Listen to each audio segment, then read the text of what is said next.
밑에서만 부글부글하던 여당에서 당대표 사퇴 요구가 나오기 시작했습니다. 혁신위가 서둘러 문을 닫을 때만 해도 윤핵관은 버티고 김기현 대표 체제가 유지될 것이라는 전망이 많았습니다.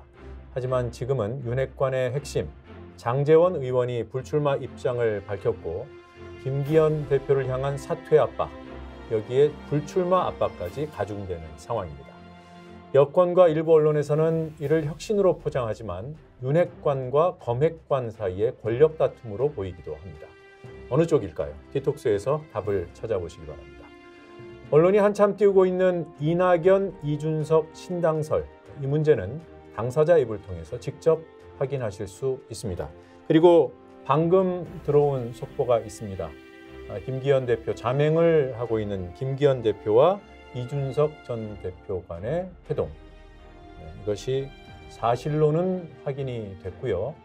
이준석 전 대표가 이 자리에서 관련된 입장을 직접 밝힐 예정입니다. 네, 박지원 전 국정원장 또 이준석 전 국민의힘 대표와 함께 스픽스가 마련한 정치보건 프로젝트 디톡스 시작해 보겠습니다. 어서 오십시오. 네, 안녕하세요. 안녕하세요. 제가 오늘 네. 이준석 대표를 아무리 생각해봐도 딱 스타일이 한국의 케네디다 이렇게 명명하려고 했는데 예. 김기현 대표 만나서 글이 돌아간다면 취소하려고 예. 어떻게 된 일인지 내막이 무엇인지 바로 확인을 해보겠습니다. 근데 11시쯤 만난 것으로 아는데 그거는 사실인가요? 네, 사실 뭐 오늘 만난 게 11시고요. 네. 뭐 점심시간 전까지 이제 한 1시간 정도 대화를 했던 거고요. 사실 이런 겁니다. 원래 별로 사람들이 주목하지 않았지만은 지난주에 이미 한겨레 신문 인터뷰에서 네. 그래도 제가 이제 당을 떠나거나 이렇게 하기 전에 김기현 대표나 저와 당에서 굉장히 친분이 있었던 분들과는 상의를 많이 한다. 그리고 특히 김기현 대표는 제가 꼭 아마 이번 주나 해서 만날 계획이다라고 얘기했었어요. 예. 근데 그게 이제 그래서 이제 만나게 된 건데 모 중진 의원이 사실 가운데서 많이 꼭 한번 만나봐라 그래도 어떤 겨치 선택하고 이렇게 하기 전에 그래서 만나게 된 거고. 근데 문제는 만나기로 하고 그런데 어제부터 갑자기 김기현 대표의 거취에 관해서 이제 파동이 난 겁니다. 예. 그러면서 오늘 혹시 그것과 연계돼서 만나기 하는 거 아니냐, 이런 뭐 긴급 회동 아니냐 이렇게 얘기하는데 그게 아니라 원래 만나기로 되어 있었던 것을 오늘 만난 겁니다. 자, 그러면 약속은 원래 돼 있었는데 네. 만나서 그래도 지금 현안을 얘기하지 않았을까요? 그러니까 원래는 제가 제 거취에 대해 가지고 그냥 얘기하고 이렇게 하려고 만나는 거였는데 어쩌다 보니까 오늘 만나가지고 김기현 대표 거취 얘기를 되게 많이 했습니다. 그래서 그 약속이 돼가지고 어제 예. 이준석 대표가 왜 대통령한테는 한마디도 못하고 김기현 대표를 그렇게 공격하느냐라는 얘기를 해서 저도 깜짝 놀랐거든요. 말은 맞는데 무슨 기미가 있는가, 혹시 또 신당에 김기현 대표가 조인하는가 했는데 그런 건 정말 그건 너무 상상력이 뛰어나신 거고요. 아니 그런데 갑자기 그 얘기를 말씀을 하더라고. 그런데 그건 사실은 맞는 얘기예요. 저는 우리 민주당 의원들이나 국민의힘 의원들이 대통령에 대해서 한 말씀씩을 해야 되는데 그건 못하고 김기현 대표 나가라? 그래서 저도 좀 이상하다. 그걸 얘기를 한 걸 보니까 뭐가 좀 꿍꿍이가 있어요. 이럴 수는 있죠. 뭐 다른 이유로 이를테면 예의상 만나려고 한 거잖아요. 당 대표고 또 평소 친분도 있으니까 당을 이제 떠나기 전에 직접 만나 뵙고 설명을 해야겠다. 이 정도로 이해는 됩니다만 그런 만남의 약속이 돼 있었기 때문에 사퇴 압박, 공격을 받고 있는 김기현 대표를 위해서 덕담 차원의 얘기를 했을 수는 있겠다. 근데 이게 있는 것 같아요. 그러니까 김기현 대표 입장에서 사실 저랑은 뭐 개인적인 친분이 저랑 대표 원내대표로 있으면서 저희가 승리조였거든요. 그냥 저희 조합만 이 당이 생긴 이래 박근혜 이후로 승리를 해본 조합이거든요. 그러니까 저는 김기현 대표가 지금 선거 지고 이렇게 하는 거 있어가지고 저는 김기현 대표 책임이 진짜 크다고 생각하는 거냐. 이게 전투에 졌는데 사실 지휘관은 지금 멀쩡하게 지금 네덜란드에 계시고 그 밑에 이제 사실 군단장 정도를 지금 이제 원흉으로 몰고 있는 건데 예. 저는 이거를 왜 당내에서 그러면은 올바른 얘기를 하는 사람이 없냐 이거 정도는 지적해야 되는 게 아니냐라는 그냥 솔직한 생각이었고요. 그리고 뭐 싸가지로는 그러는데 이게 진짜 싸가지 없는 거지 뭐냐 그렇게 그냥 되짚어둔 것도 있고 굳이 말하자면 그 앞으로 저희 행보에 대해 가지고는 저는 제가 사실 오늘도 신당 준비하답시고 아침부터 많은 분들 전화하고 만나고 이렇게 하고 있고요. 그러니까 완전 별개의 그거였는데 갑자기 어제부터 거치 파동 터지면서 갑자기 이렇게 네. 엮여버린 겁니다. 이게. 그럼 오늘 무슨 말씀하셨어요? 그러니까 원래 제 거취에 대해서 김기현 대표한테 그냥 김기현 말씀드렸는데 대표 이 거취에 대해서 어떤 의견을 나누셨냐고. 김기현 대표는 확실히 고민이 있으시죠. 왜냐하면은 본인께서 생각하기에는 본인과 대통령의 그런 어떤 호흡에 전혀 문제가 없다 생각했는데 솔직히 말하면 조선일보의 그 6석 보도부터 시작해서 급변 사태 아닙니까? 예. 그리고 어느 순간에 김기현 대표를 모든 언론에서 사실 퇴진으로 몰고 있는 상황이고 사실 김기현 대표도 그런 상황이 좀 납득은 안 가실 테니까 그런 부분이 있다는데 저는 어느 정도는 제가 어제 글했었던 것처럼 지금 발생한 상황에 가장 큰 책임은 김기현 대표가 아니니까 조금은 여유를 가지시라. 사실 어제 바로 급작스럽게 뭐 사퇴 얘기 나오고 해서 눈 너무 당황했어요. 예. 그러니까 이게 하더라도 모양새가 괜찮아야 되는 것인데 어느 정치인의 모양 이건 갑자기 맥락이 없이 갑자기 잘 지내는 것처럼 보이다가 갑자기 대통령 출장 가실 때 뭔가 일 처리를 마치려는 모양새로 이렇게 가버리면 이게 하나의 관행처럼 아니면은 버릇처럼 돼버리면 큰일 난다. 네. 근데 저는 김기현 대표한테 다른 말씀은 안 드리고 좀 차분하게 생각하시면 좋겠다. 그런- 김기현 대표가 좀 이상하다 지금 상황이 또는 억울하다 이런 의사를 피력하던가요?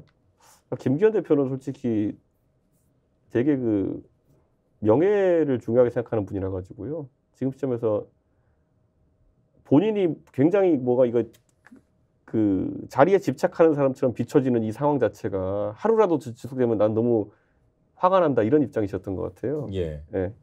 근데 사실 그래도 저는 이랬어요. 아니 이미 억울한 일은 억울한 일 당하시는 거고 대신 그런데 무책임해지지 마시라 이거는. 예.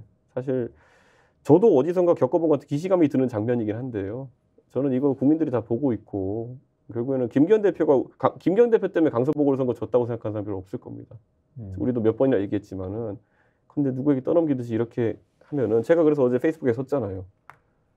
이게 어떻게 제가 항상 하는 얘기지만은 대통령께서 이준석하고도 일 못하고 안철수하고도 일 못하고 나경원하고도 일 못하고 유승민하고도 일 못하고 홍준표하고도 일 못하고 만약 김기현하고도 일 못하면은 누구와 일할 수 있는 거냐? 별난 사람이 누구냐? 한동훈 장관. 다르지 않을 겁니다. 한동훈 장관이 만약에 비대위원장 한다 하더라도 또 마음에 안 들면 또 그렇게 하실 겁니다. 저도 그 얘기는 했어요. 네.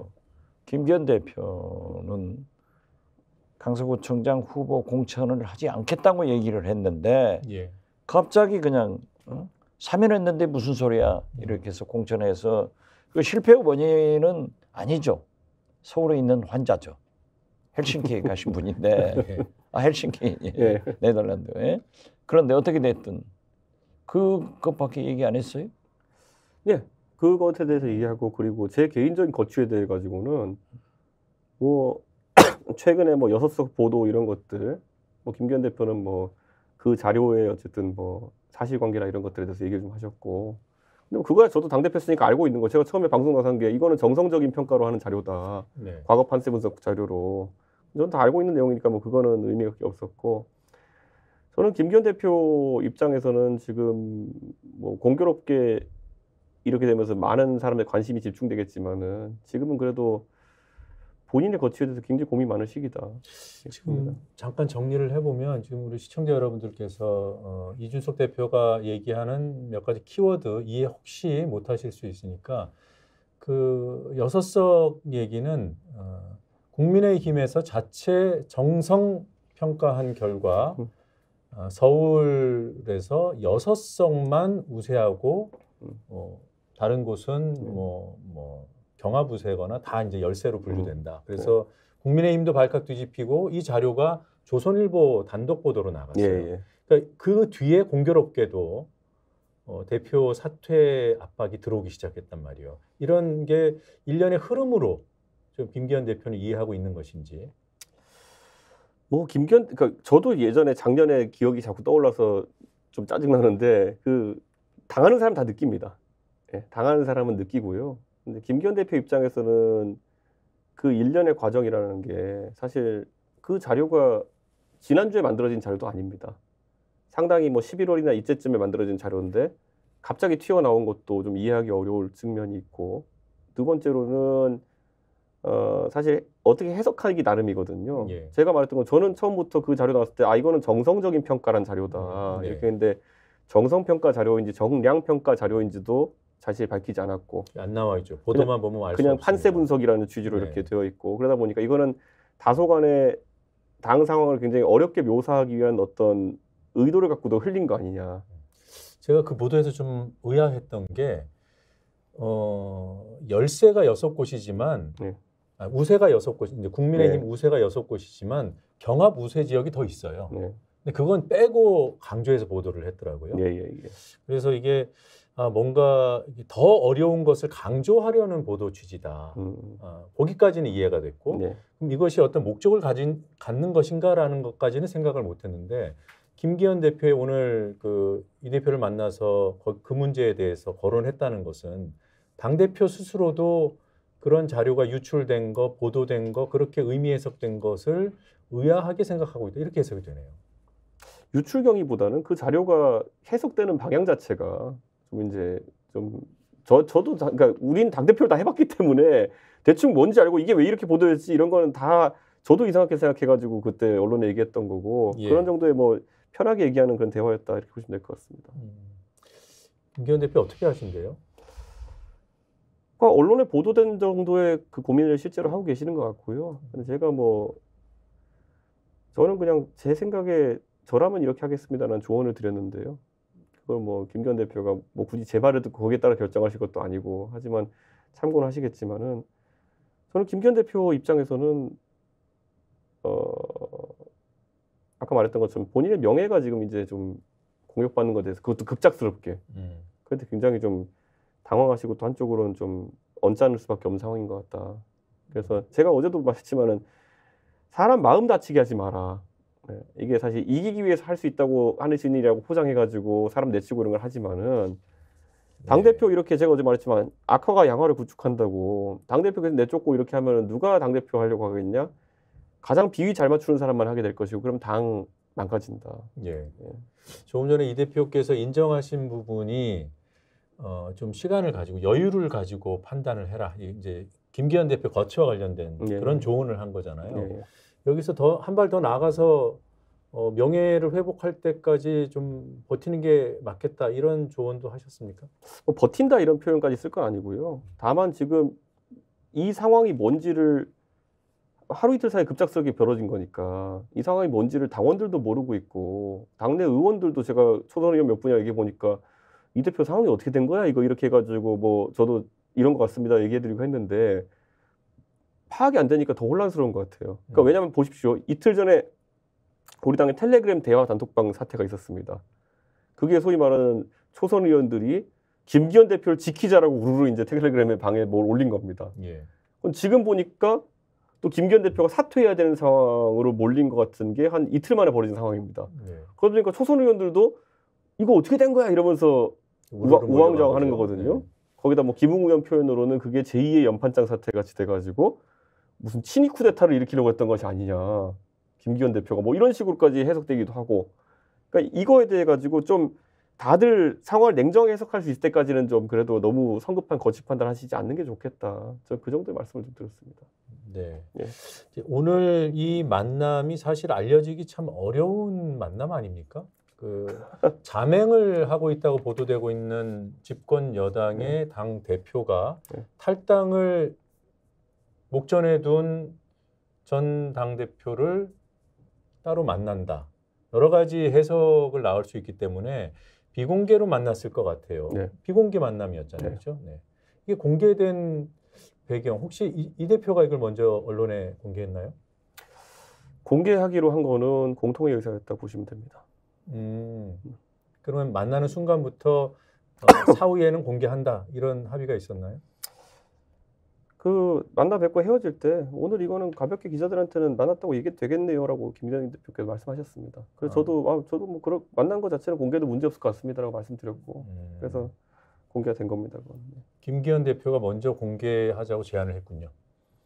먼저 선후 관계까지는 제가 따지지 않겠습니다. 근데 뭐 그렇게 말씀하셨어요 지금. 이게 이제 그런 것까지 제가 여쭤보는 이유가 이게 진행자인데 취재 기자의 그 자세로 넘어가시는 거 아닙니까 지금? 이런 기회가 아니면 제가 어떻게 이렇게 말씀드렸습니까? 아니 이제- 제가 볼 때는 예, 이준석 전 대표는 신당을 창당하는 예. 것은 사실 아니에요. 예, 예. 그런데 김기현 대표가 지금 현재 제가 볼 때도 네. 못 견딜 거예요. 물러갈 거예요. 음. 제가 볼 때는 여러 방송에서 얘기를 했지만 인요한 혁신위원장이 어떻게 됐든 뻥 해가지고 네. 국민들은 네. 언론은 다 지지를 해줬어요. 네. 하나도 안 됐는데 장제원 의원이 네. 한 건 해준 거 아니에요. 네. 솔직히 보면은 그러니까 윤석열 대통령의 체면은 살렸지만은 김기현 대표는 지금 현재 김건희 특검 네. 이런 문제로 공관위 구성 같은 것이 지연되고 있잖아요. 그래서 저는 김기현 대표는 나갈 수밖에 없다.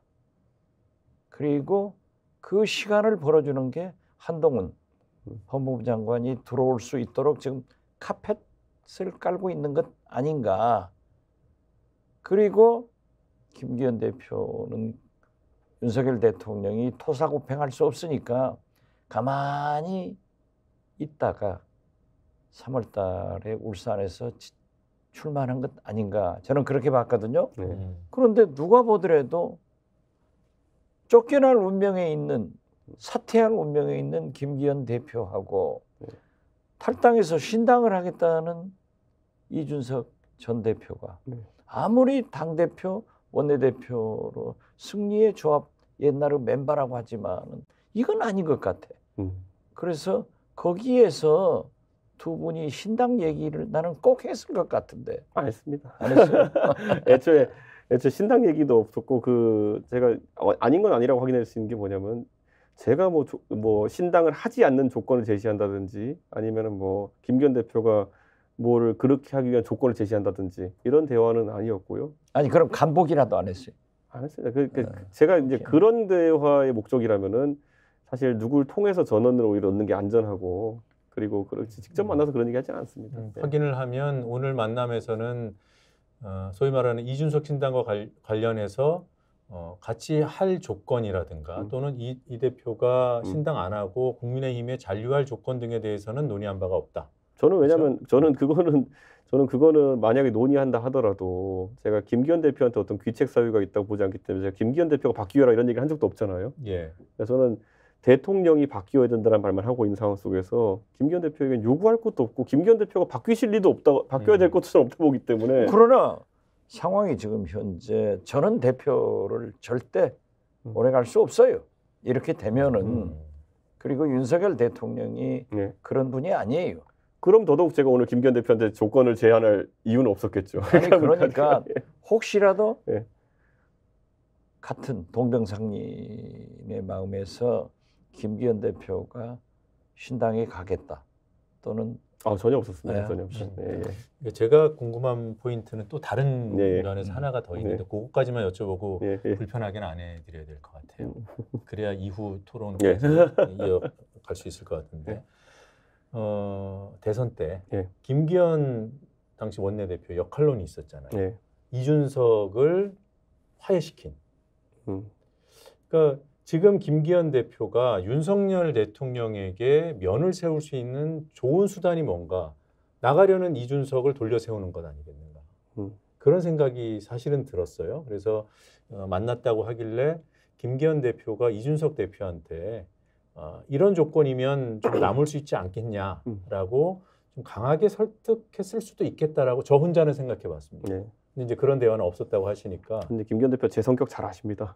그래가지고 그런 거는 이제 제가- 못 잡는다는 걸 알 수 있다. 제가 한 번 아니라고 하는 건 아니라고 하는 거 잘 알고 계시고 그래서 예. 뭐 김기현 대표 입장에서는 사실 오늘 원래 만나기로 한 목적대로 만나서 대화했으면은 좀 그런 얘기를 중점적으로 했을 텐데 오늘은 공교롭게도 예, 김기현 대표의 거취가 관심사를 받으면서 저도 진지하게 김기현 대표 제가 그 팀으로서 같이 일했던 분이니까 네. 저라면 이렇게 하겠습니다. 뭐 이런 얘기 많이 했습니다. 예, 조금 더 시간을 갖고 네. 너무 성급하게 판단하지 마시라 이런 취지의 조언을 하셨죠. 저는 지금 상태가 이해도 안 가고 저는 솔직히 용납이 안 돼요. 보면은 어떻게 그러니까 당이라는 게 국민의힘이라는 게 원래 보수 정당이면은 네.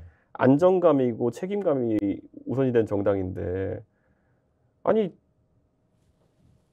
대통령 하나 바뀌었는데 어떻게 이렇게 계속 당 대표 쫓아내는 것만 하고 이렇게만 하는 걸 바뀌었는지 저는 네. 이건 이해가 안 갑니다. 진짜. 거치라고 하면은 네. 지금 이제 당 대표를 맡고 있으니까 대표에서 물러나냐 마냐 이 거치도 있겠지만 출마 울산 지역구에서 네. 김기현 대표가 출마하냐 마냐 이것도 관심사예요. 이런 부분에 관한 의미도 담아서 말씀드린 겁니까? 그거에 대한 고민은 있으신 건 맞습니다. 네. 그리고 그 안에서 본인이 명예를 우선시하고 또 무엇보다도 뭐 그렇기 때문에 사실 옵션이 몇 개 있지 않습니까? 보면은 굳이 따지면 4가지 아닙니까? 네. 불출마 대표 사퇴, 불출마 대표 유지, 출마 대표 유지, 사퇴, 출마 유지. 대표 유지 네. 이게 있잖아요. 그 안에서 좀 고민의 틀이니까요. 제가 굳이 말씀을 2개는 지우라고 말씀드렸습니다. 그 안에서 둘 다 하는 거는 이제 둘 다 버리고 둘 다 취하는 거는 버리는 거죠. 그건 현실적으로 네, 지금 둘 중에 하나를 버리는 정도로 버티시라 이렇게 조언을 한 거네요. 보니까 그렇죠? 자, 당 대표를 버릴 경우에는 출마는 쥐어야 된다. 또는 출마를 버릴 거면 당 대표는 갖고 가시라 이렇게 조언하신 것 같습니다. 어떻게 보십니까? 그 조언 하나마나 당 대표는 이미 간 거예요.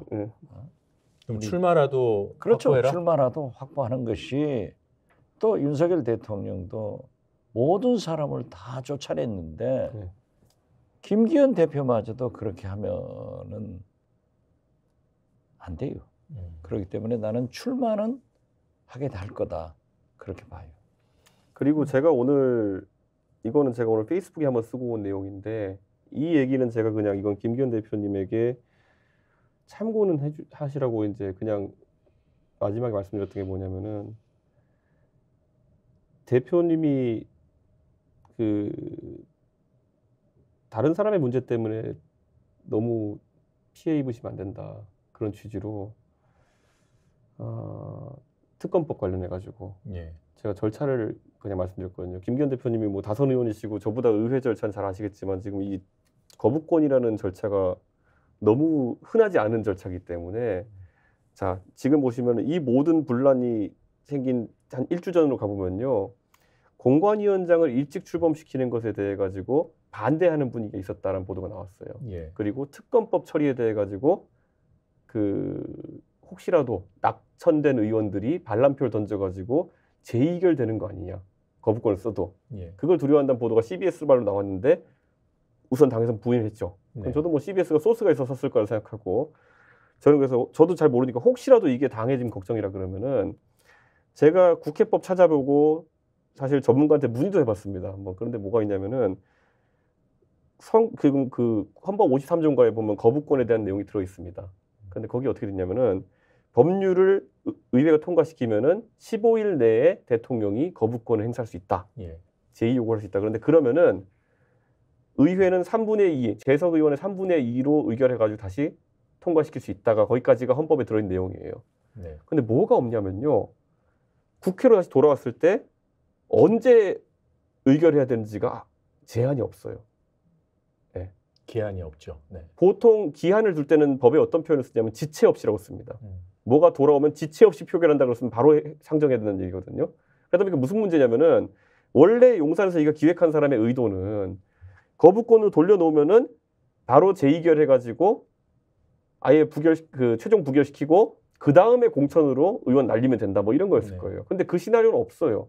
뭐냐면 돌아오면은 김진표 의장님이 일정 짜시는 대로 아니면 민주당에서 일정 짜는 대로 국힘 공천 기다렸다가 거부권 재의결할 수 있는 겁니다. 그렇죠. 그럼 무슨 상황이 생기냐면 거부권 쓰고 공천 탈락한 사람들 열받아가지고 재의결 돼버리는 수가 생길 수 있어요. 그럼 거부권도 쓰고 재의결 특검도 하고 이렇게 되면은 완전 난장판이거든요. 제가요. 네.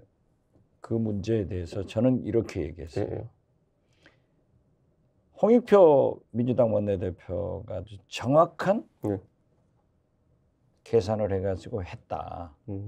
제 계기가 오면은 예. 이준석 신당은 창당되고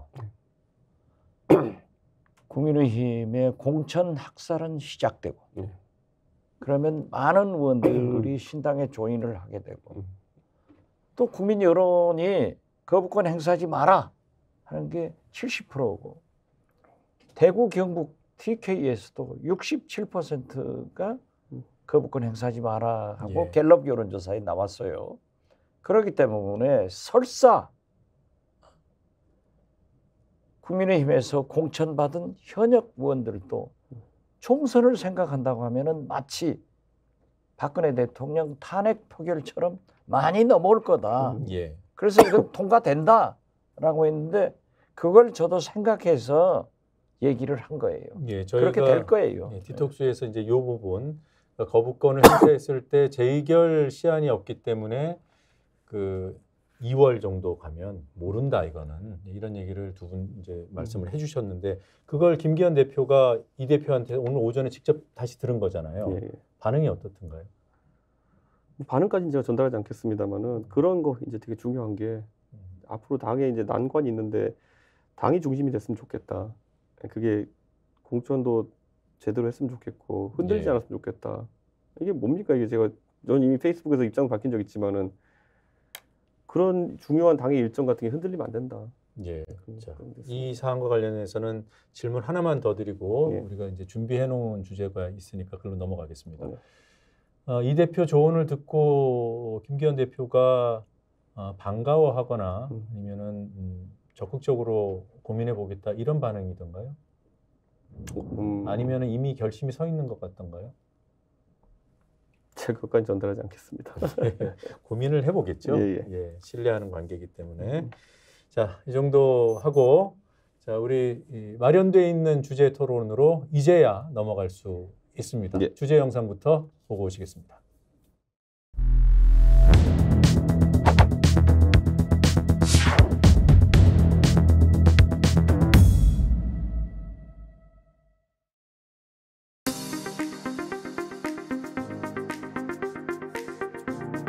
힘을 모아야 할 시기에 그에 대해 집중하지 않고 오히려 당내 문제를 돌린다거나 또는 정확하게 이 시대의 과제가 뭔지 명확하게 하지 못하는 그게 전형적인 사고란 노선이죠. 이낙연 대표는 아직까지 국민들이 이낙연 대표가 당한 게 뭐지? 이걸 좀 약간 물음표고 있는 상황이거든요. 예를 들어 이재명 대표 체제로는 선거 승리가 어렵다라는 주장에 근거해가지고 지금 여러 가지 이견을 얘기하시는 거라면은 뒤집어 말하면 이재명 대표가 물러나면은 뭐 잘 될 수 있다라는 얘기랑 비슷한 거거든요. 그러니까 그런 방향인지 아니면은 뭐 모르겠습니다. 이게 궤가 다릅니다.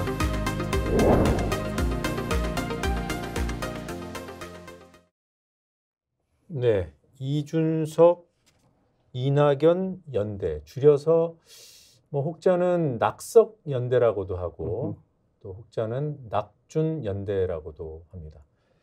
어느 조가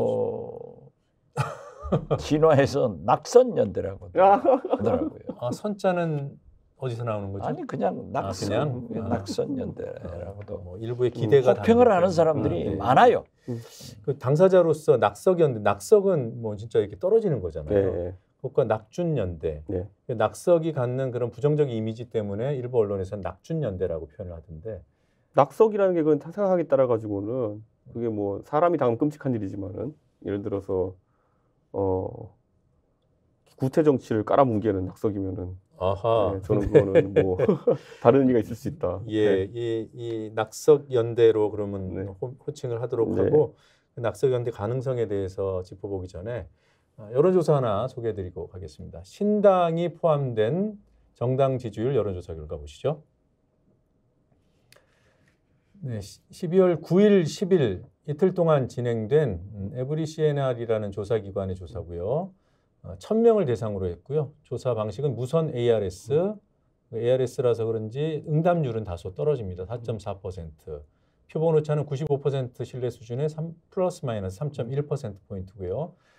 더불어민주당 38.4%, 또 국민의힘 지지는 31.4%, 이준석 신당에 대한 이번 여론조사 결과는 11.4%로 같은 기관에서 2주 전에 시행했던 조사보다는 소폭 떨어졌지만 뭐 비슷한 수준이고요.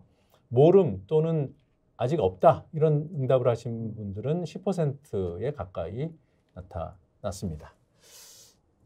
어떻습니까? 지금 이전 조사보다는 좀 떨어지긴 했어요. 저 근데 뭐 바른정당 할 때도 저런 조사표 많이 겪어봤고요. 네. 그러니까 어차피 바른정당 때 처음 시작할 때 한 18? 이 정도 시작했거든요. 근데 한 2달 있으니까 7까지 갔다가 또 오르다가 뭐 이러더라고요. 네. 그러니까 그거는 어차피 그 신당이라고 하는 것은 굉장히 굴곡이 심합니다. 예. 예, 그렇기 때문에 저거는 나중에 선거 인접할수록 또 국민의당의 사례를 보자 그러면은 7, 8 찍고 나중에 27까지 올라가는 그 곡선이 또 있거든요. 바로 그 얘기인데 안철수 신당이 6%까지 떨어진 적이 있어요. 네. 그렇기 때문에 현역 의원이 건너 올려다가 다 주춤하고 안 왔어요. 네. 그런데 사실 신당에 대해서는 여러 가지 기복이 있죠. 네. 그러나 제가 볼 때 11%, 12% 저렇게 나오는 것은 상당히 많이 나오고 있다. 저는 그렇게 봐요. 그러면 이제 이런 이제 등락을 거듭하다가 네. 어떤 추세가 보일 것이고 네. 어떤 계기가 생길 텐데 확장하는 그러니까 지지율이 올라가는 계기는 뭐라고 보십니까?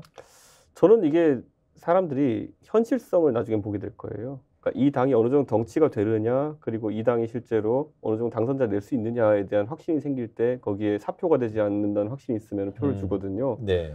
그 시점은 선거에 가까울수록 이제 결과가 드러날 것이다. 저는 이렇게 보는 거죠. 예. 네. 그러니까 뭐 창당 선언 시점에야 또 이제 그런 이벤트 효과가 있을 텐데 네. 결국은 이 정당이 정말 수권을 할 수 있는 정도의 규모이고 실력을 갖고 있고 그런 인물이 있는가 뭐 예. 이런 거겠죠. 그렇죠. 예. 유권자들은 사표를 가장 두려워한다 이렇게 볼 수도 있으니까.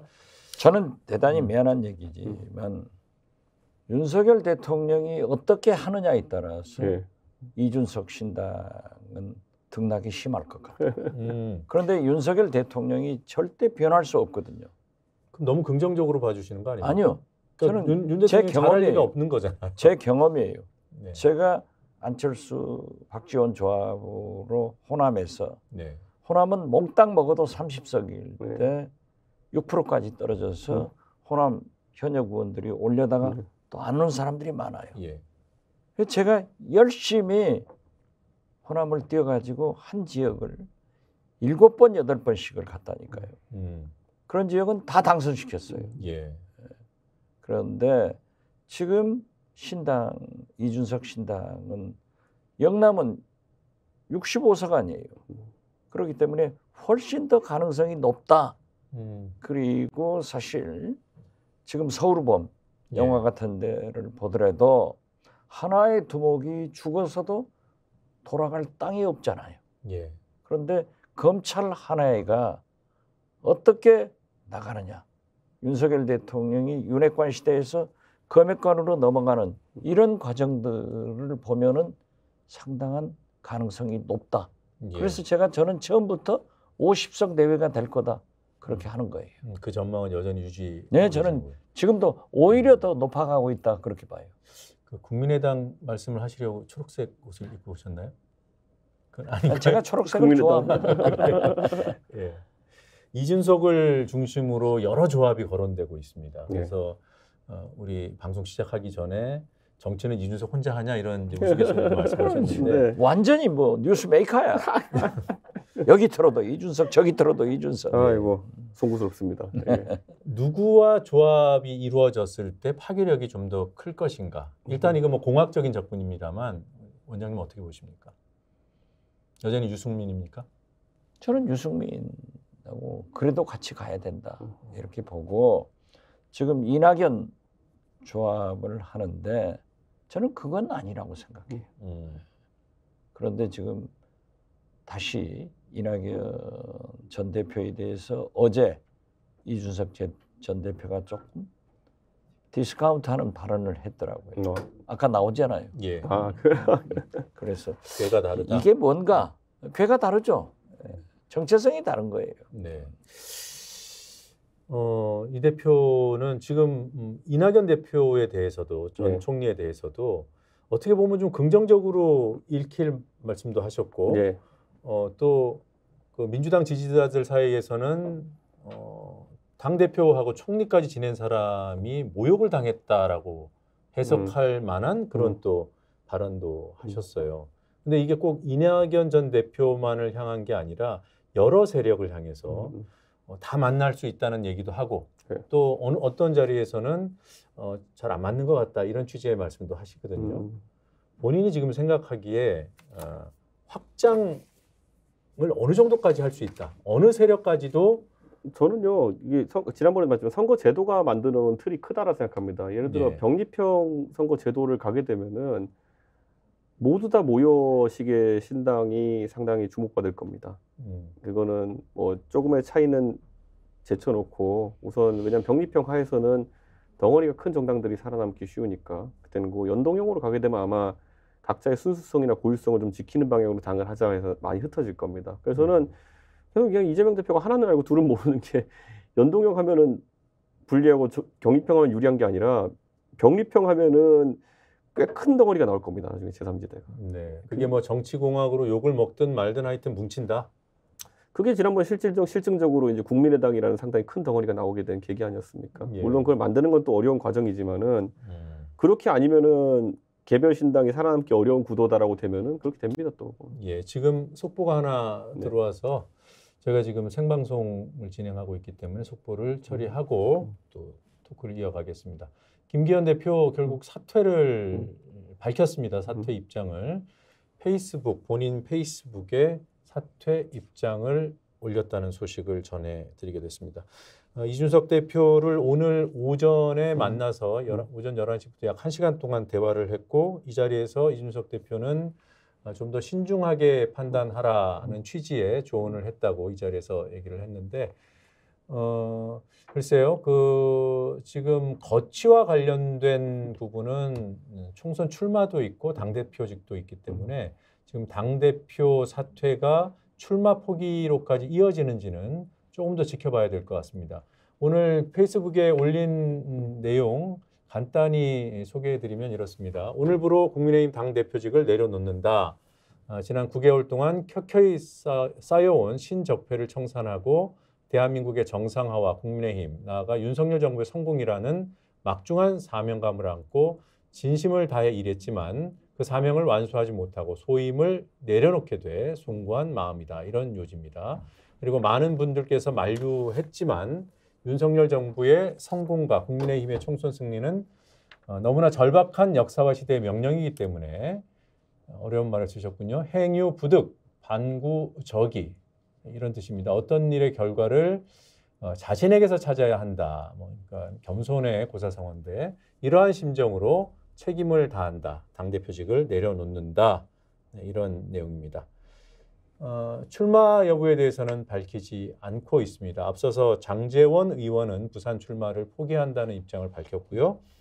더불어서 김기현 대표의 출마 여부에 대해서도 관심이 모여 있는 상황입니다만 당대표직 사퇴는 선언을 했고 출마 여부는 아직 좀 더 지켜봐야 할 것으로 보입니다. 제가 말한 대로 김기현 대표는 견딜 수 없을 것이다. 사퇴한다. 네. 제가 단정적으로 얘기했는데 이렇게 사퇴를 하고 보니까 이준석 대표와 신당에 대해서 논의 가능성이 있다. 저는 그렇게 보입니다. 왜 자꾸 얘기를 안 해요? 예, 저는 진짜 논의 안 했습니다. 네, 진짜 논의 안 했고 네. 이제는 좀 편하게 좀 얘기할 수 있는 게 있다 그러면은 사실 김기현 대표를 만나기 전에 우리 당 초선 의원들도 만나서 얘기를 하고 또 전화도 많이 하고 했는데요. 이것의 의미는 공천 학살입니다. 이거는 공천 학살이라는 거를 확실히 이제는 감을 잡았고요. 그러니까 구도를 이렇게 보시면 될 것 같습니다. 지금 국민의힘에서 김기현 대표가 전당대회를 치르시면서 도와주신 분들이 많기 때문에 의원들이 그 의원들을 김기현 대표가 다독일 수 있는, 그리고 이번에도 텔레그램 사태에서 드러났지만은 그분들이 김기현 대표를 직을 유지하길 바라면서 서포트했던 이유는 경선이라도 시켜줄 거라는 기대감이 있어서였습니다. 예. 김기현 성격이 워낙 또 그렇게 뭐랄까요? 뭐 남에게 부드럽다고 해야 되나요? 남에게 피해 주는 걸 안 하시는 성격입니다. 그렇기 때문에 김기현 대표가 대표직을 유지해야만 본인들에게 경선이라도 시켜주는 그런 분위기를 만들 것이라는 생각이 확고하게 있어요. 초선들한테는. 네. 근데 이렇게 됐다는 건 뭐냐면 지금 비대위원장이 누가 오든지 간에 그 사람은 김기현 대표와의 초선 의원들과 어떤 그 부채 관계가 없습니다. 그러면은 공관위원장을 데려올 때도 그 비대위원장과 대통령의 뜻이 적용된 사람이 올 것이고 그 사람은 지금에 있는 초선 의원들은 어느 누구에 빚진 게 없습니다. 그러면은 학살이죠. 네. 공천 학살이라는 표현이 성립이 되려면 지금 있는 사람들에 대한 물갈이뿐만 아니라 들어오는 사람들의 명분이 약하다는 전제가 있어야 되는 거잖아요. 이게 왜 이렇게 말씀드릴게요. 자, 대통령께서 만약에 이건 전제면 대통령께서 우리가 예상하는 것처럼 영남이 아까 65개 정도 지역구 된다고 이제 원장님 말씀하셨는데 그 중에서 예를 들어 한 절반 정도 30개 이상을 물갈이하려고 한다. 네. 본인이 예를 들어 본인이 뭐 대선 과정에 빚진 사람도 있을 것이고 청와대 행정관 중에 내려보낼 사람도 있을 것이고 했을 때 30명 정도 물갈이한다 했을 때 지금 솔직히 말하면은 낙하산으로 내려가려고 하는 행정관들의 스펙이나 급수가 과거에 비해서 많이 낮아졌습니다. 예. 이게 영남 선거는 뭐가 있냐면요. 딱 낙하산이 내려가면요. 자네 벼슬이 몇 품인가부터 물어봐요.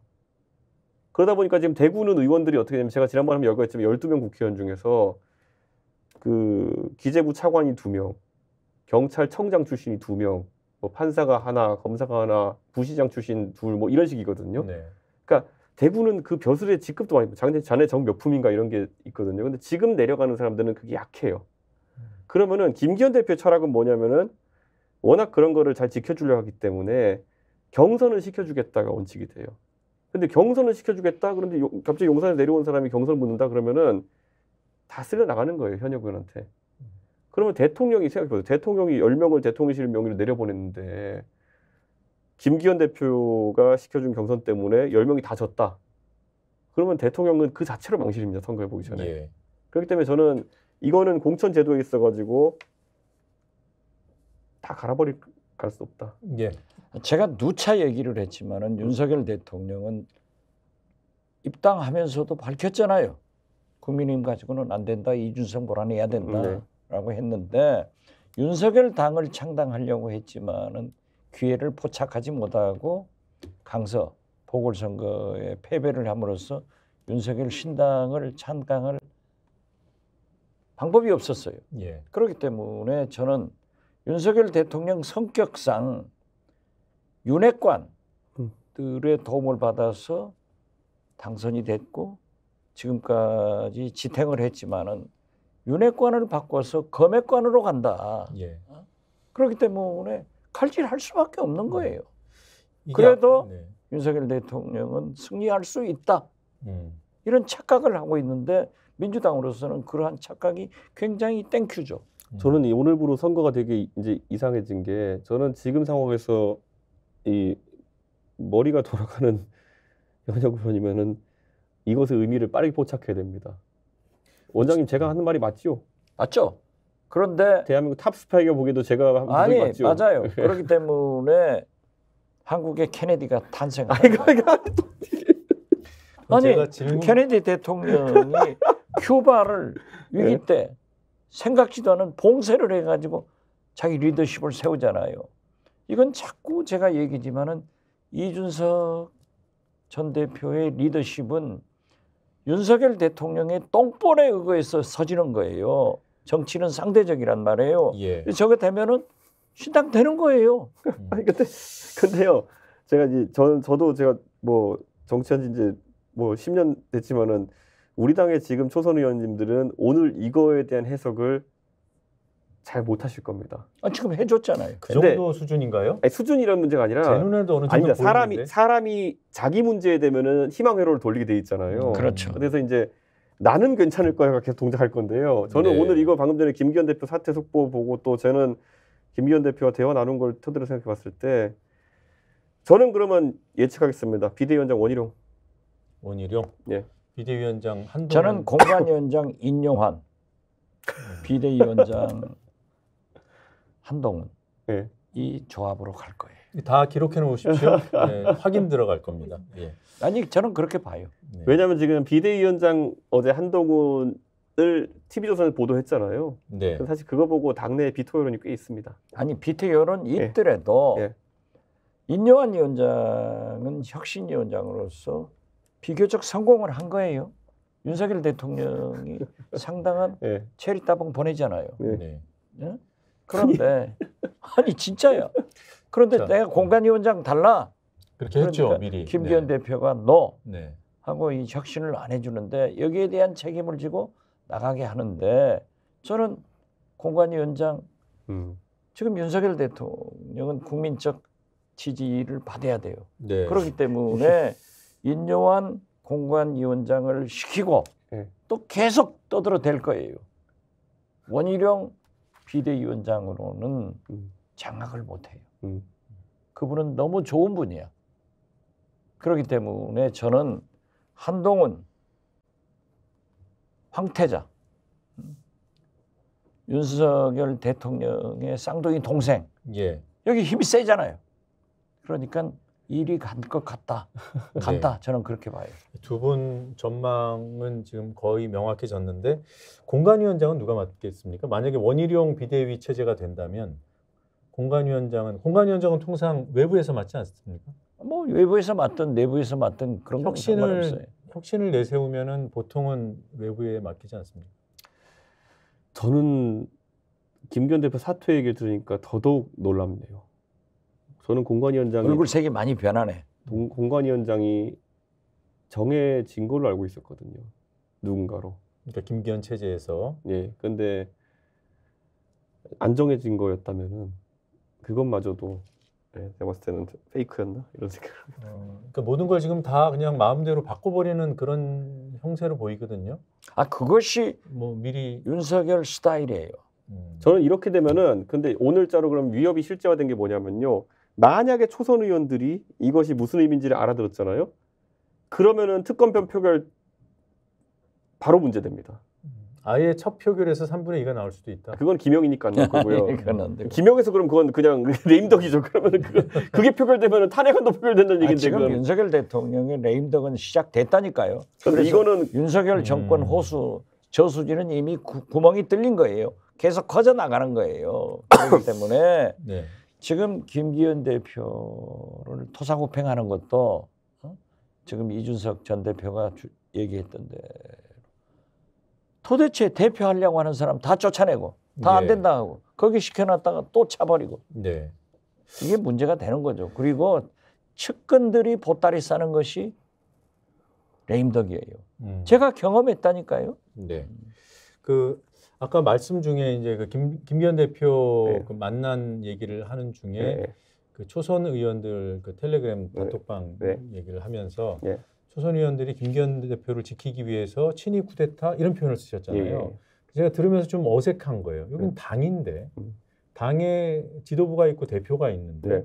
그 대표를 지키려는 것은 당의 어떤 시스템적인 움직임이어야 되는 거고 네. 쿠데타는 반대여야 되잖아요. 네. 근데 지금 김기현 당대표에 대한 공갈을 떠나서 김기현 당대표가 이런 식으로 물러나는 이거야말로 용산이 기획했던 외부에서 기획한 쿠데타 아닌가. 네. 저는 그렇게 느껴져요. 그게 이제 조금 더 구체적으로 아니 말씀드리면 근데 일상화돼가지고 이제 사람들이 이게 동남아시아 가면 약간 정세가 불안정 국가는 계속 군부가 이렇게 막 들어오고 하는 게 이게 일상화돼 있잖아요. 예. 우리도 봤을 때 뭐 처음에 5.16 한 다음에 신군부 들어오고 하는 게 일상화돼 있었던 것처럼 약간 그런 상태입니다. 당이 지금. 국힘의 봄은 옵니까? 잠깐 왔었죠. 지금 말이에요. 지금 제가 볼 때는 지금 이게 뭐 용산이도 외부에 의한 쿠데타 시도 같거든요. 아 저는 그런데 이게 더 황당한 게 뭐냐면 왜 대통령이 해외 가시면 항상 이런 일이 발생하는가. 그러니까 좀 앞서 얘기한 것까지 보면은 이게 잘 짜여진 각본같이 보입니다. 그 서울 지역 6석 그 보도가 나오고 장제원 의원 불출마 선언하고 당대표 사퇴 압박 들어가고 이런 일련의 과정이 이게 딱딱 맞아 떨어진다는 인상을 지울 수가 없습니다. 이거는 뭐 아까 뭐 희망의 회로를 그 당 내부 인사들은 돌린다고 하지만 이미 저는 이거는요. 예. 지금 우리가 이렇게 분석하지만요. 저는 어쨌든 언론에 보도되지 않은 우리 당 의원들과 얘기나 이런 것들을 조합해 보면요. 당내 불신 풍조가 팽배할 겁니다. 이거는 제 반증이 왜냐하면 10월 11일인가요? 그때 그 강서 보궐선거 이후에 예. 오히려 그때 한창 논의했을 때 이후에 당내에 그래 2달 동안 형성된 분위기는 뭐였냐면은 그 김기현 대표나 이런 분들이 굉장히 대통령을 좋게 그래도 얘기했어요. 당에다가. 아 이게 뭐 보면은 대통령 요즘은 내 말도 잘 경청하고 기사도 났잖아요. 보면. 예. 그렇죠. 당의 의견을 참고하려 노력하시고 하루에 이러는데 두서너 번씩 소통하고 네. 그리고 그게 실제였던 것 어쩔 같아요. 때는 밤 9시 10시에 가서 서너 시간 얘기한다. 예. 그게 실제였던 것 같아요. 대통령께서 그런 모습을 보이려고 하는 외견상의 모습을 보였던 것 같아요. 그래서 당내에서도 선거를 앞두고 좀 바뀔 수 있겠구나에 대한 기대가 높아지는 상황이었어요. 그런데 한 방에 이게 롤백된 겁니다. 네. 안 좋은 말. 그래서 이제 저는 지금 당내 인사들은요 서로가 서로를 못 믿는 상황이 됐을 겁니다. 지금 이거는. 이렇게 그렇게 서로가 서로를 못 믿게 돼야만이 검핵관이 오는 거예요. 다 표고동 신문 뜻이 있으니까 이게 전개되는 거고 그러한 보도가 나오는 거고 오동잎 떨어지면 가을이 온 것을 알아야지. 그래서 나는 김기현 대표가 절대 나간다, 못 견딘다. 이건 시나리오가 이미 딱 정해진 거예요. 저도 그래서 계속 2주 뒤에 물러날 것 같다는 얘기는 하면서도 근데 그럴 것 같다는 제가 예측인 거고 이렇게 물러나면 안 되는데라는 생각이 계속 있었던 거예요. 왜냐면 그건 보통 정치인, 보통 국민이면 그런 생각을 하죠. 그렇지만 이 정권은 윤석열 정권이에요. 그러니까 우리가 지금 그러니까 윤석열 대통령은 정치를 검찰 수사하듯 하고 검찰 수사는 정치하듯 하는 데서 문제가 발생하는 거 아니에요. 네. 저는 제가 얼마 전에 이제 그 당내 그 내용에 정통한 어떤 지인과 식사를 하면서 아니 대통령께서는 그 네덜란드 ASML 회사 뭐 유명한 회사긴 하지만 그거 우리가 슈퍼 을인데 가가지고 굳이 방문하시고 뭐 국빈 방문 왜 하실까요? 이렇게 했더니만은 별로 개의치 않게 그분이 이렇게 답했어요. 뭐 가인 동안에 국내에서 할 일이 있나 보지 뭐 근데 지금 생각해 보니까 사실 이해가 안 가잖아요. 엑스포 때문에 그 해외에 나가시는 거에 대한 여론이 굉장히 안 좋은데도 결국엔 강행하신 거 아닙니까? 금년에 16번 나갔다. 예. 취임하고 네, 80일입니다. 80일. 네. 예산이 얼마예요? 내 돈 가지고 지금 헬싱키 가신 거예요. 587억 원 썼습니다. 그런데 어떻게 됐든 578억 원 썼습니다. 대통령이 외교를 하는 것은 필요하죠. 그러니까 저는 그래서 ASML 뭐 네덜란드 방문 이런 것도 혹시 아까 우리 얘기했던 것처럼 가시고 그 전에 보도 그 다음에 이런 거 장제원 의원까지 다 짜고 있은 거라면은 아마 김기현 대표는 사람 못 믿고 살 것 같습니다. 이제 보면은. 네. 네. 장제원 의원도 지난 6일 대통령께서 재벌 회장들하고 떡볶이 먹방할 때 그때 가서 만나셨다는 거 아니에요. 그렇기 때문에 나는 정리가 됐다. 그리고 장제원 의원은 부산시장 대권까지 꿈꾸는 분이에요. 그렇기 때문에 지금 이번에 국회의원 나와서 현직 국회의원 사퇴하고 부산시장 도전하기는 굉장히 부담인데 저는 2년 있다가 부산시장 가기 위해서 저는 뭐 대통령 실장이나 입각할 거예요. 경력 쌓는 거예요. 그런데 대통령들은 그러한 말씀을 잘 하더라고요. 제가 공보수석을 1년 반째 하고 있는데 김대중 대통령이 부르더니 이번에 문체부 장관으로 가서 일도 잘하고 경력을 쌓아가지고 네. 청와대로 돌아와라.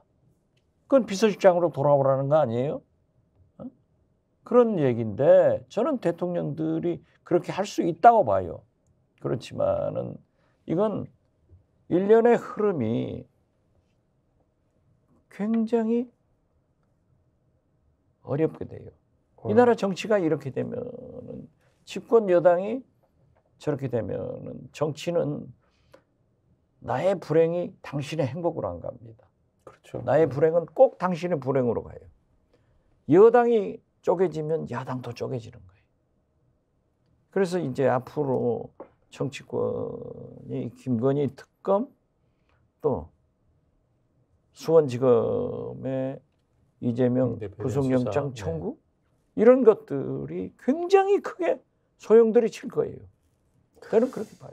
네, 말씀 들으니까 좀 우려도 되고 막막하기도 하고 저희가 이낙연 전 총리 얘기하다가 계속 다른 뉴스에 밀리고 있는데 이낙연 전 총리는 얘기하지 말까요? 아니 얘기합시다. 얘기하는데 저는 그렇게 봐요. 절대 신당을 창당하지 못할 사람이에요. 성격도 그렇고 자기의 과거가 저는 그렇게 봐요. 네.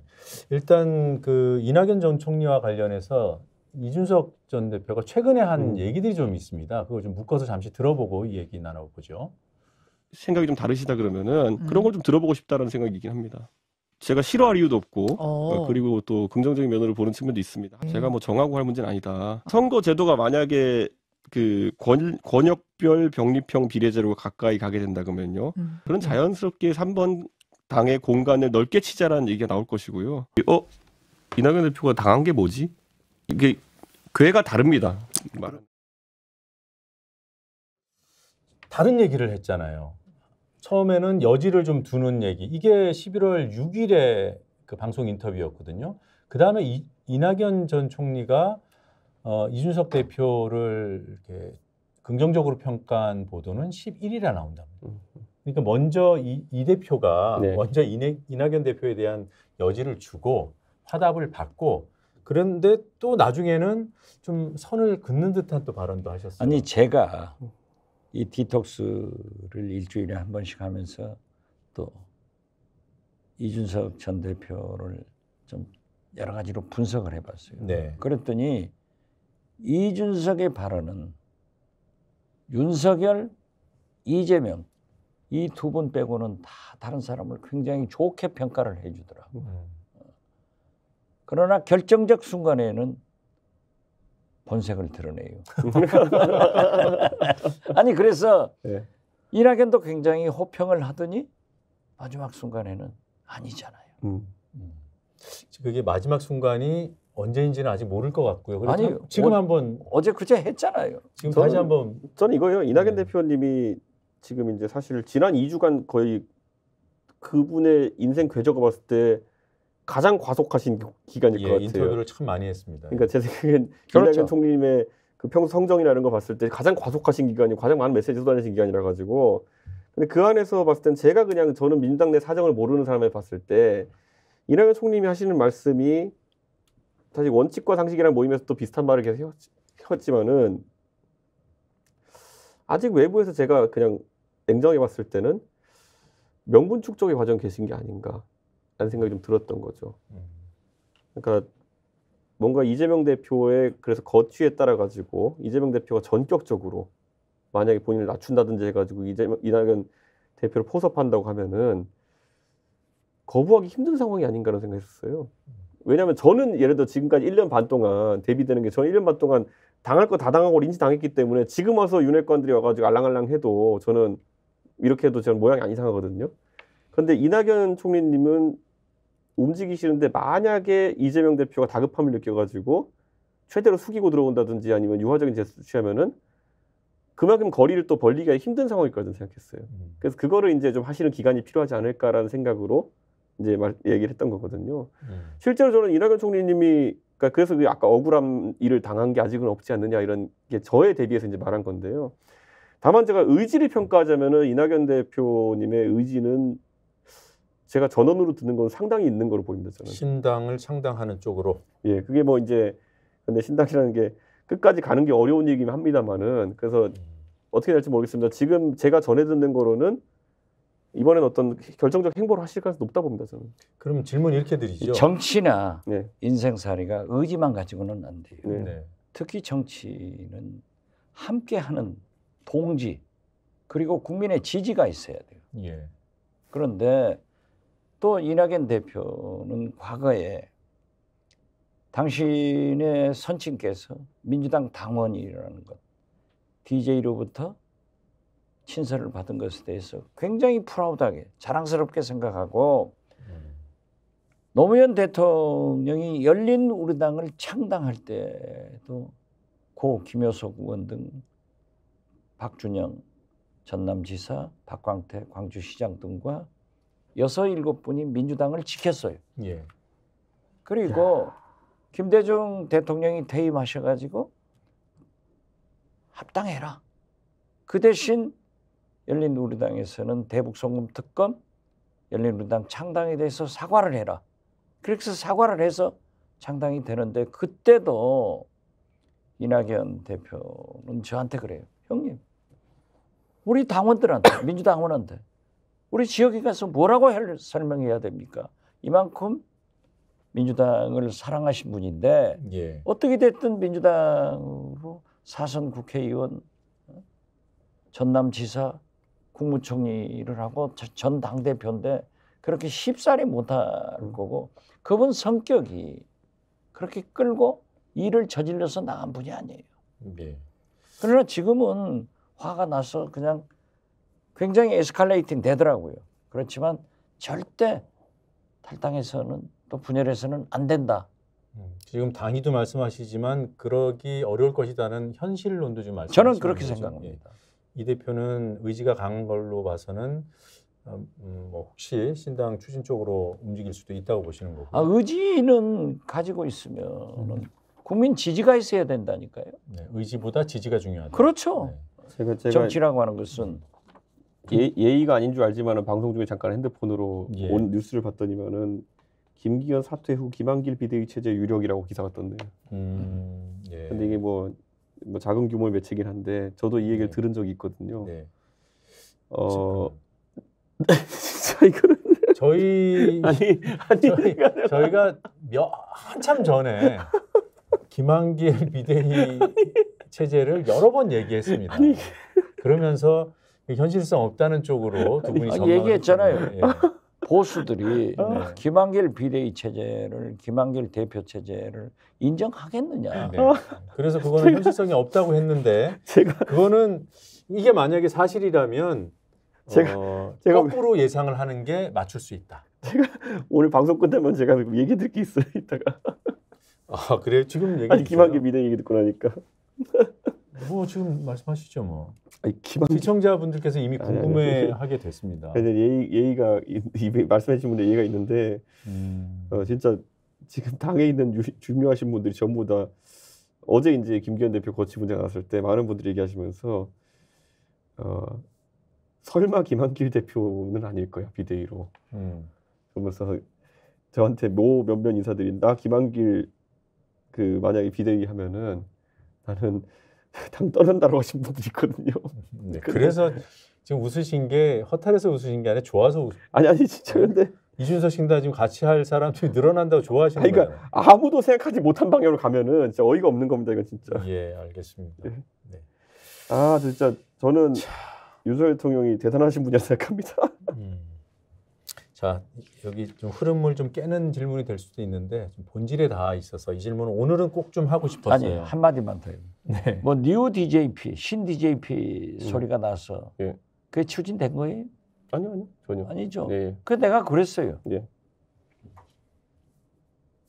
그게 이제 이낙연은 DJ가 아니다. JP는 이준석이 할 수 있다. 네, 알겠습니다. 그럼 저기 관련해서 아까 병립형이 유지되면 그 이제 3번 기호가 굉장히 중요해지기 때문에 네. 번역별 비례는 이게 당 정당 번호가 정말 중요하잖아요. 네. 그러면 더 큰 규모로 공학적으로 뭉칠 수 있다. 네. 그런 경우가 오면 이낙연 대표 측과 조인할 수 있습니까? 연합할 수 있습니까? 저는 뭐 열어놓고 생각해야 되지 않을까라는 생각이고요. 다만 아까 말했던 것처럼 이낙연 대표는 오히려 고민할 지점이 좀 많을 거다. 왜냐하면은 오히려 이재명 대표보다 민주당에 더 큰 이력을 쌓으신 분이고 그렇기 때문에 예전에 이분이 열린우리당 할 때도 안 나가신 분이거든요. 근데 그거는 뭐 이전 총리의 사정인 거고 만약에 나온다면 저는 그렇게 된다면 당에서 만나보고요. 이게 전 논의가 이렇게 앞장서 가는 게 이해가 안 가는 게 저 아직까지 이낙연 총리랑 막걸리 한번 마신 거 외에는 사적인 교류가 없습니다. 그냥 두 분 다 만날 수 있다라고 얘기하니까 막걸리도 바른미래당 때 마신 거예요, 저희가. 지금 막걸리를 사달라고 지금 예. 말씀을 그것도 전하고 바른미래당 때 마신 거예요. 그러니까 예. 제가 알겠습니다. 제가 오늘은 꼭 물어보고 싶었던 게 본질에 다 있어서 그런데 이준석 신당은 어떤 가치를 추구합니까? 저는 이렇게 생각해요. 저는 항상 얘기할 때 여의도에 지금 이제 있는 국회의원들이 과연 상식적인 아젠다를 다룰 수 있는 그런 용기와 그리고 능력이 있느냐 두 가지를 보거든요. 제가 지금 봤을 때는 그 용기와 능력이 부족한 사람이 대부분이에요. 그러다 보니까 최근에 보면 우리 당에서 연판장 사태 같은 게 일어나고 사실 민주당 같은 데도 보면은 저는 뭐 강성 지지자에 흔들리는 그리고 그 사람들의 지지를 많이 받는 사람이 계속 최고위원 선거 당선되고 이런 일들이 지금 발생하고 있는 거거든요. 저는 정치가 좀 뭐라 해야 될까요? 책임 있는 사람들 책임 있는 정치가 됐으면 좋겠다는 생각하고요. 특히 그래서 테이블 위에 좀 다양한 주제를 올릴 수 있으면 좋겠어요. 지금 보면은 제가 항상 지적하는 게 지난 대선 때 이재명이 나쁜 놈이냐 아니냐 가지고 달라붙어가지고 대선을 치른 거잖아요. 그래서 항상 얘기하는 역대 어느 대선보다도 정책 아젠다가 실종되고 이랬던 것이고 저는 젊은 세대가 워낙 지금 절박하기 때문에 하다못해 저는 여러 가지 금기시되던 담론들 하다못해 국민연금 개혁이라고 했을 때 저는 가장 마음에 안 드는 게 어느 정부나 연금 개혁하겠다고 한 다음에 결론은 똑같아요. 더 내고 덜 받기, 늦게 받기. 이 안에서 그냥 퍼센트 개수 조정은 끝나거든요. 저는 연금제도 같은 경우에도요. 이제는 인구 구조가 이렇게 항아리형에서 이제 역삼각형으로 가는 상황 속에서는 우리가 설계했던 국민연금 제도가 유지되기 어렵다는 걸 시인하고 이제 토론을 좀 해봐야 된다 생각하거든요. 근데 이런 게 금기시돼 있어요. 왜냐하면 지금 정치인들은 앞으로 정치를 10년 더 할지 20년 더 할지에 대한 확신이 없는 사람들이 많은데 저는 제가 정치를 계속 한다면 운 좋게 한다면 3, 40년 정치해야 될 수도 있거든요. 예. 그러면 제가 그 틀 안에서 그 미래에 대한 고민을 앞장서서 하고 싶어요, 저는. 그런데 그런 신당이 됐으면 좋겠습니다. 뭐 저는 이제 말씀하실 기회를 드린 거고 평가는 박 원장님께 부탁드립니다. 들어보시니까 어떤가요? 뭐 기대를 해볼 만합니까? 아니면 너무 추상적인가요? 제가 기대해 볼 만하다고 하면은 시청자들은 국민들은 또 저리 가느냐 할 거 예. 아니에요. 어떻게 됐든 예. 미래에 대한 것을 설계하고 토론해 보겠다 하는 것은 굉장히 제 귀에 쏙 들어오네요. 네. 그게 우리 정치권에 부족한 건 사실이다. 그렇죠. 지금은 현안 가지고 싸우는 데만 역점이 있는데 예. 그래도 미래를 얘기할 수 있다고 하는 것은 좋은 일 아니에요. 네. 이번 주제 하나만 더 여쭤보고 마무리를 하겠습니다. 특검법 재의결 상황이 됐을 경우에 네. 그때 이제 이준석 신당이 출범에 있다고 가정하고 그때 이준석 신당의 입장은 특검법 찬성인 거죠? 그게 이것도 오늘 이후로 상황이 많이 바뀐 게요. 네. 지금 이 상황에서 아마 아까 제가 말했듯이 공천 학살이 진행되고 이러면요. 네. 그 신당에 오는 만약에 분들이 있다면은 공천 학살 피해자 모임일 거거든요, 우선. 그러면은 이거는 그건 괜찮아요. 이건 원래 물어보시는 정치라는 의미가 그런 없어요. 이거는 예. 이거는 그럼 거의 공천 학살 피해자 모임 같이 될 거기 때문에. 네. 당연한 걸 여쭤보는 게 예. 그래도 이제 앞으로 한 2달 정도 후의 상황일 예. 것이기 때문에 그렇죠. 지금 제가 볼 때는 정기국회, 네. 예산국회 끝나고 나면은 엄청난 소용돌이가 칠 거예요. 네. 알겠습니다. 자, 이 정도 마무리하고 두 번째 주제로 급히 넘어가 보겠습니다. 영상 보겠습니다.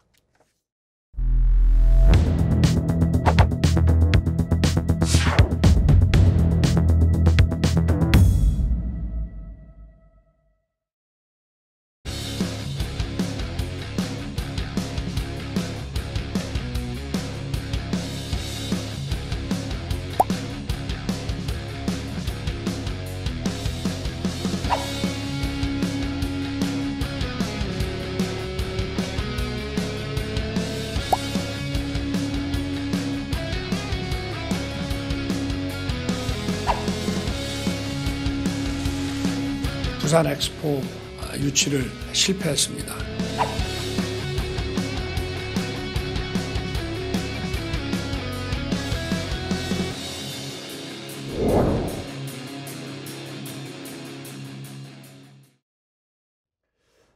네, 국내 정치 상황 어지러운데 대통령은 지금 네덜란드 국빈 방문 중입니다. 네, 네덜란드 유명한 반도체 회사 ASML 클린룸을 방문했다고 자랑을 하고 있는 상황인데요. 지금 이 시국에 네덜란드 국빈 방문 무엇이 문제인지 박 원장님이 간단히 좀 평가해 주실까요? 저는 네덜란드 국빈 방문을 할 수 있다고 봅니다. 네. 그렇지만은 또 거기가 물리학 저런 첨단 네. 저런 게 유명한 건 노광 컴퓨터 같은 게 이제 필요하잖아요. 갈 수 있는데 영국 가셨으면은 들렸다 오는 나라지 저렇게 일부러 거기만 딱 들렸다 오는 것은 아무래도 아니다. 그것도 영국 다녀온 다음에 직후에 그렇죠. 들어가는 거죠. 예. 그러니까 결국 집권 1년 반 만에 16번 해외를 나갔다고 하는 것은 한 달에 한 번씩 다녀왔다. 예. 이건 너무 심한 것 같아요. 네. 어떤 문제가 있습니까? 저는 저도 그 유학 갔다 오고 이러면서 해외도 많이 다니고 했던 사람이지만요. 우선 해외 갔다 오면 비행기 한번 타고 나면 낮밤이 뒤바뀌면 고생합니다. 예. 예. 근데 이 상황에서 해외 출장이 잦으면은 국내에 정상적인 일정을 소화하는 게 어려워져요. 그렇기 때문에 이거는 좀 자제할 필요가 있다라는 생각이 들기도 하고요. 두 번째로 저는 외교에 있어가지고 상호주의가 기본이 돼야 된다 생각하거든요. 우리가 어떤 기여를 하면 상대국도 우리에 대한 기여를 하고 주고받는 네. 것이 외교의 기본이라고 생각하는데 제가 윤석열 정부의 외교 초기에 항상 이렇게 얘기했습니다. 일본과의 대화 속에서 우리가 먼저 통 크게 내주는 것처럼 보이지만은 사실 미국이 우리한테 반대급을 제공할 수 있는 거고 저는 평가를 유보하겠다 그랬었어요. 근데 1년 반이 지났는데도 우리는 뭘 줬다, 네. 뭘 투자했다 이거 기사 외에는 지금 보지 못한 게 오래됐어요. 예. 전 그래서 솔직히 말하면 좀 아쉽습니다 지금은. 그러니까 미국에도 많이 투자를 했고 최근 이제 영국에도 30조 이상 투자를 했잖아요. 완전히 퍼주기 한 거죠. 윤석열 외교는 한마디로 퍼주기 한 거예요. 네. 우리가 가져온 것은 뭐 있어요? 일본을 향해서 물잔 반을 먼저 채운다고 했는데 일본이 더 채운 거는 아직 없어요. 없어요. 네. 이런 상황에서 계속 이제 나가시고 정상 외교 예산 올해 578억을 예비비까지 합하면 쓴 걸로 돼 있는데 내년 예산을 보니까 언론 보도에 따르면 664억 원입니다. 올해 예산 편성된 것에 2.6배, 7배 정도 돼요. 저는 이건 한번 언론이 좀 봤으면 좋겠는 게요. 전 정권이랑 비교를 좀 한번 했으면 좋겠는 게 요즘 들어서 이제 저랑 친한 용산에 있는 기자들이 하는 말이 뭐냐면 지난번에 미국 출장 갔을 때 가장 그게 다랬는데 네. 각 언론사가 원래 취재 비용을 대거든요. 전용기 탑승 비용부터. 근데 당연히 그렇죠. 뭔지 모르지만 한 사람당 2,500만 원까지 청구됐다는 거예요. 그러니까 비행기 값에 숙소비로 해가지고 2,500만 원 정도 청구됐다는 거예요. 한 사람당. 그럼 자기들도 봤을 때 전에 있던 그거에 관리에 비해서 너무 비싸다는 거예요. 예. 근데 그 집어 말하면은 그래도 그걸 뭐 비용을 쏘이진 않았을 테고 더 뭔가 고가에 계약했나?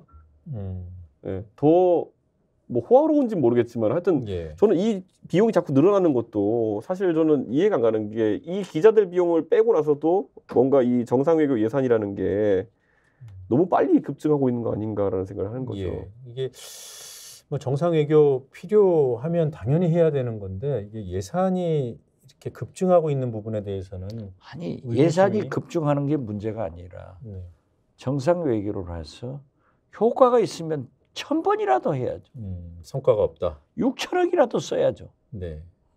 그렇지만은 성과가 없잖아요.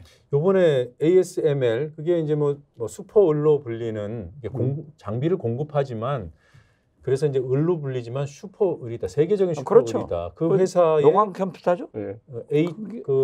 그게 어렵던데 우리나라도 네. 뭐 삼성전자 뭐 없어요. 삼성 하이닉스가 네. 이 회사에서 만드는 거에 30~40%를 다 사와야 되는 거죠. 선매합니다 거의. 예, 전 세계적으로 이거를 사기 위해서 경쟁이 벌어진다고는 해요. 이 장비가 한 대가 뭐 2천억 정도 한다고 하고. 근데 그걸 만드는 회사에 클린룸을 들어갔잖아요. 네덜란드 국왕과 함께 같이. 네. 근데 이게 이미 이재용 회장은 들어갔던 곳이고 뭐 대학생들 견학 코스이기도 하고. 그래서 이제 저는 이제 박 원장님께 여쭤보고 싶은 게 김정은 위원장이 러시아 방문했을 때 우주기지 보스토치니 우주기지를 방문했단 말이에요. 그거랑 비교해 보면 이게 좀 피부에 와닿지 않을까. 정상 외교가 어떠해야 아니 그러니까 네. 위성을 쏴서 성공적으로 갔잖아요. 정찰 위성 성공했죠. 공교롭게도 여기 방문한 그렇죠. 뒤에 네. 우리는 클린룸 다녀와도 사실 이재용 회장이 몇 년 전서부터 이 회사랑 해왔던 것들 그 수준에서 이제 못 벗어나는데 저 혼자 왜 얘기를 하고 있죠? 네. 아니 할 말이 없는 거예요. 예. 아니 뭐 근데 부산 엑스포 유치한다고 뭐 기네스북에 올라간다. 네. 이런 소리를 하다가 정치 문제는 기네스북에 안 올라간다니까 그냥 뭐 해본 소리다. 예. 이런 게 국민을 우롱하고 있잖아요. 저는 이런 게 반도체나 이런 것도 우리가 잘 생각해 보시면요. 대통령께서 취임했을 때 저는 그 예전에 노무현 대통령께서도 삼성 장학생이 되었다. 네. 무슨 뭐 삼성에서 경제연구소에서 만드는 보고서를 국가를 운영한다 이런 비판을 드셨던 적이 있었어요. 네, 근데 그렇죠. 이게 사실 이건 자료 같은 거 잘 만들거든요. 그럼 저는 대통령께서 지금 집권하신 다음에 밀어주는 회사들이 보면 반도체, 그다음에 그 배터리 업체, 그다음에 또 뭐 이런 게 있는데 반도체 관련해 가지고 그때 대통령 처음 취임할 때 웨이퍼 들고 나오고 막 이렇게 판때기 들고 이렇게 하고 뭐 국회의원들도 다 공부해라 그래가지고 이종호 과기부 장관이 와서 저희 당에서 강의도 하고 이랬거든요. 되게 피상적이에요. 그러니까 제가 원래 컴퓨터를 전공했지만 저는 그 중에서도 제가 그 회로 설계 이런 걸 잘해가 조교도 했거든요 대학교 때. 근데 너무 피상적이에요. 그러니까 우리나라에서 예를 들어 반도체 사업에서 키워야 되는 것이 있다 그러면은 비메모리 반도체 설계 역량이라든지 이런 게 있다고 한다면은 지금 대통령께서 ASML 이런 데 가는 거는요. 이거는 공정 기술에 대한 부분이고 이거는 진짜 이건 사면 되는 거거든요. 예. 근데 이거를 대통령께서 신경 쓰신다는 건 반도체 발전에 큰 영향이 없어요. 이미 삼성전자가 여기 제품의 30%를 하이닉스랑 삼성전자가 쓰는 우리는 슈퍼 을 정도 되는 위치에 있는 그 나라거든요. 근데 네. 참고로 ASML 지분도 삼성전자가 보유하고 있고. 그러니까 예. 왜 가셨는지. 자, 귀국하면 개각을 한다 그러는데 안보 라인 이제 전면 교체할 것 같아요. 지난주에도 잠깐 말씀하셨지만.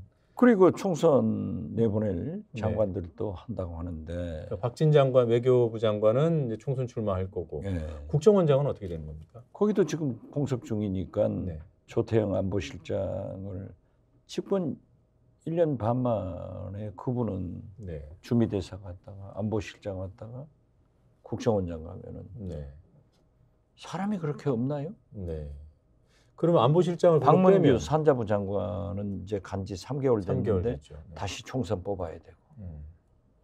그러면 저 김홍일 국민권익위원장은 5개월 만에 다시 또 방통위원장 가고. 지금 권익위원장은 유지하고 있습니다. 글쎄요. 그러니까 그냥 권익위원장 하는 게 좋아요, 그분은. 네. 저는 이제 그런데 사실 조태용 안보실장 같은 경우에도요. 이게 되게 특이한 게 뭐냐면은 원래 외교부 차관 출신이고 우리 당에서 가장 그래도 비례대표 의원으로 있었고 가장 외교부 장관으로 적합한 사람이다 해서 또 당에서 추천했을 때는 안 들어요. 근데 또 박진 장관 시켜놓은 다음에 이제는 또 그 외교부 장관 안 시키려 하다 보니까 오만 거 다 돌았잖아요. 그러다 국정원장을 가잖아요. 그러니까 저는 이게 뭐냐면 항상 아쉬운 게 뭐냐면 박근혜 정부가 시작됐을 때 저는 그때 박근혜 정부 출범할 때 그 희망에 섞였던 내각 구성의 분위기를 좀 기대해요. 그때 뭐였냐면은 박근혜 대통령이 대통령 됐으니까 만약에 그때 뭐 유승민 경제부총리, 그 다음에 뭐 이해운 같은 경제전문가 산업부 장관, 뭐 이렇게 쫙 최고 라인업을 채웠으면 박근혜 정부가 어떻게 돌아갔을까를 사람들이 기대하고 있던 시절이 있었어요. 그건 다 안 쓰더라고. 차기 싫다고요. 그런데 윤석열 정부도 약간 그런 게 있어요. 초반에 우리가 봤을 때는 굉장히 많은 기대에 섞인 라인업이 있었어요. 하다못해 농림부 장관 같은 분, 우리 당에 보면은 정운천 의원 같은 분은 농업 전문가고 이러다 보니까 당에서는 기대가 굉장히 많았다고요. 이게 인재를 두루 쓰고 그리고 의원 지내고 한 사람들 정무적 감각도 있으니까 두루 쓰면 되겠다 했는데 다 안 쓰더니 지금은 이제 인재가 없어가지고 이제 돌려막기 하고 있는 상황이에요. 이게 탕평이라는 게 진짜 쉽지 않은가 봐요. 예. 지금 윤석열 정부의 그 인재풀에 대한 어떤 현실, 실태 이걸 이제 개각을 하면 할수록 계속 드러나는 것 같아서 좀 안타까운 생각이 들고요. 자, 이 그 대통령의 국빈 방문 얘기하다가 지금 개각 얘기까지 했습니다. 오늘 주제는 이 정도 마무리하고요. 오늘 다룬 주제보다 더 중요할 수도 있는 얘기 디톡스 시간에 이어가겠습니다. 어디 가지 마시고 잠깐만 기다려 주십시오.